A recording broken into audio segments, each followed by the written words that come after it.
There's a Boy in the Girl's Bathroom by Sachar, Chapter 2. There are some kids, you can tell just by looking at them, who are good spitters. That is probably the best way to describe Bradley Chalkers. He looked like a good spitter. He was the oldest and toughest looking kid in Mrs. Ebel's class. He was a year older than the other kids. That was because he had taken the 4th grade twice. Now he was in the 5th grade for the first, but probably not the last time. Jeff stared at him, then gave him $1 and ran away. Bradley laughed to himself, then watched all the other kids have fun. When he returned to class after recess, he was surprised Mrs. Ebel didn't say anything to him. He figured Jeff would probably tell on him and that he'd have to give back the $1. He sat at his desk in the back of the room, last seat, last row. He's afraid to tell on me, he decided. He knows if he tells on me, I'll punch his face in. He laughed to himself. He ate lunch alone, too.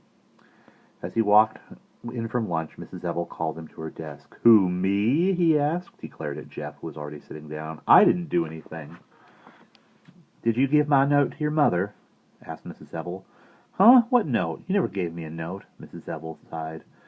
"Yes, I did, Bradley. In fact, I gave you 2 notes because you said the first one was stolen." "Oh, that's right," he said. "I gave it to her a long time ago." Mrs. Ebel eyed him suspiciously.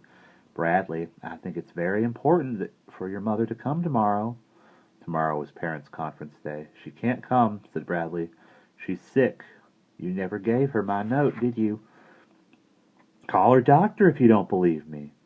"The school has just hired a new counselor," said Mrs. Ebel, "and I think it's very important that your mother meet her." "Oh, they already met," said Bradley. "They go bowling together." "I'm trying to help you, Bradley." "Call the bowling alley if you don't believe me." "Okay, Bradley," said Mrs. Ebel, and she let the matter drop.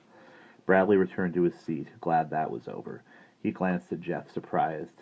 Jeff hadn't told on him. As he scribbled, he kept thinking about what Jeff had said to him. "Hey, Bradley, wait up. Hi, I don't mind sitting next to you, really. I have been to the White House. If you want, I'll tell you about it." It confused him. He understood it when the other kids were mean to him. It didn't bother him. He simply hated them. As long as he hated them, it didn't matter what they thought of him. That was why he had threatened to spit on Jeff. He had to hate Jeff before Jeff hated him. But now he was confused. "Hey, Bradley, wait up. Hi, I don't mind sitting next to you, really." The words rolled around in his head and banged against his brain.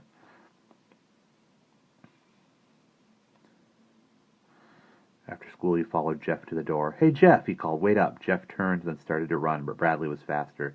He caught up to Jeff at the corner of the school building. "I don't have any more money," Jeff said nervously. "I'll give you $1 if you'll be my friend," said Bradley. He held out the $1 Jeff had given him earlier. Jeff slowly reached out and then grabbed it. Bradley smiled, his same twisted smile. "Have you ever been to the White House?" he asked.